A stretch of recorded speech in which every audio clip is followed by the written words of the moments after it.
Chanika and Charlie. NgoroNgoro Crater, Tanzania. What is NgoroNgoro Crater? Hi, I'm Chanika, and this is my brother Charlie. We are chimps, and we are going to show you some interesting landmarks on the continent of Africa. Today, we are going to check out the NgoroNgoro Crater. Where is it? Asks Charlie.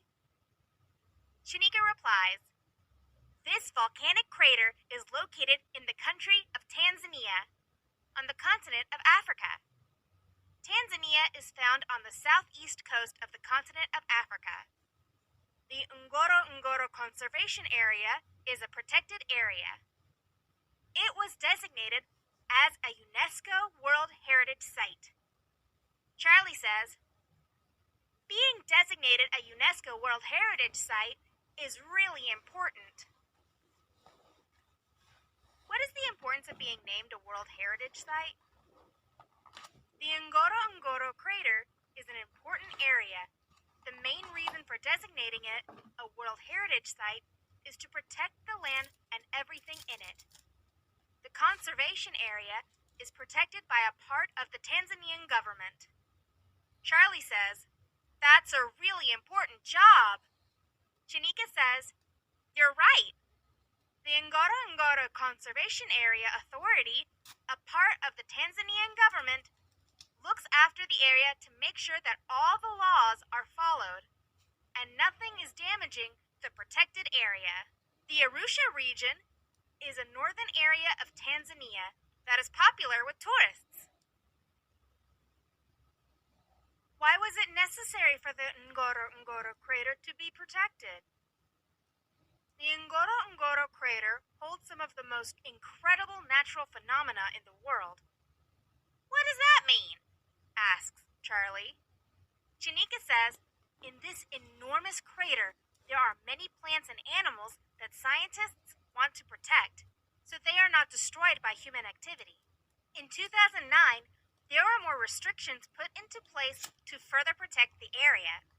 Some of these restrictions had an impact on the human settlements and subsistence farming in the crater.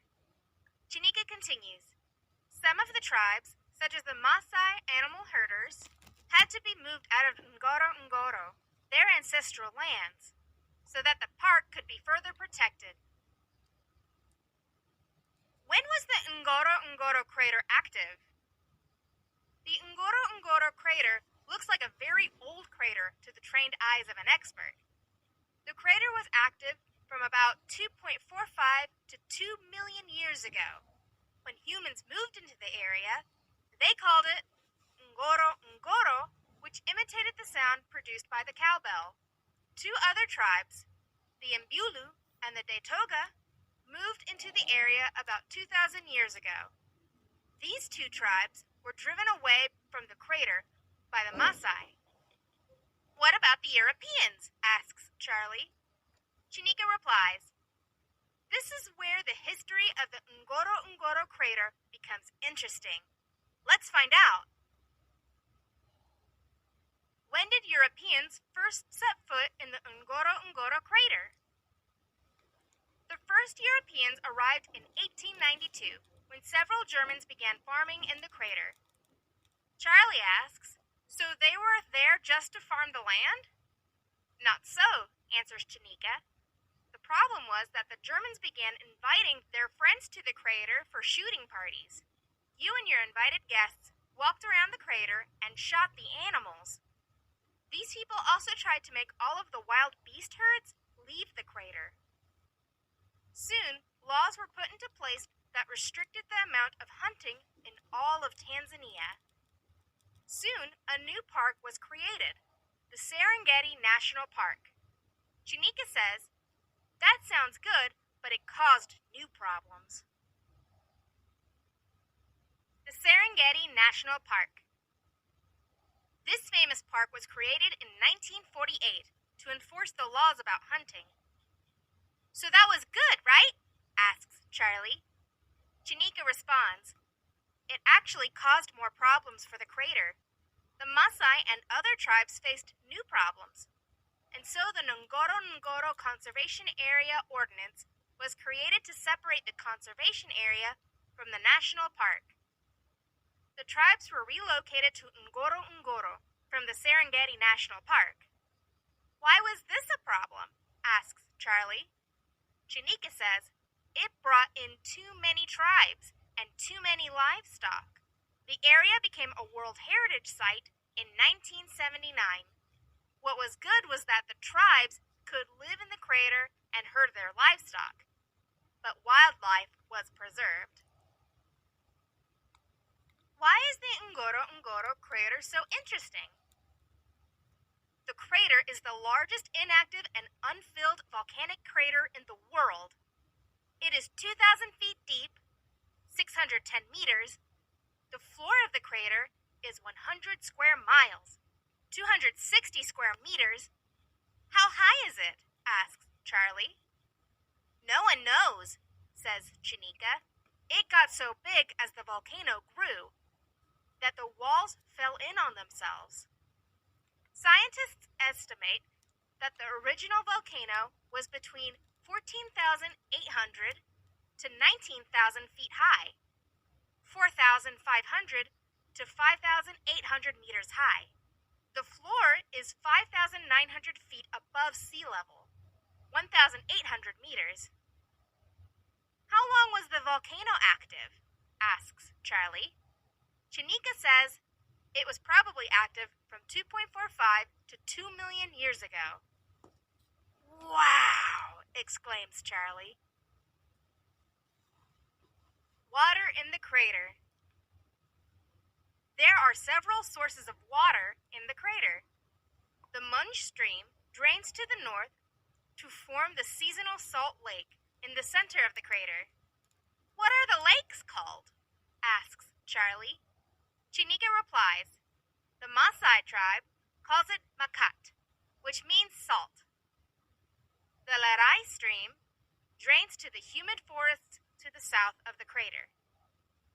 It gives water to the Lerai forest on the crater floor. The Ngoitokitok spring near the eastern crater wall is another source of water.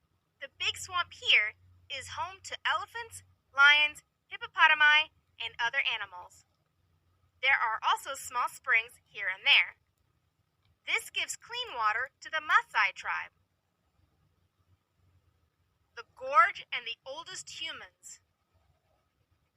There is a gorge in the NgoroNgoro Conservation Area that is called the Oldupai or Olduvai Gorge.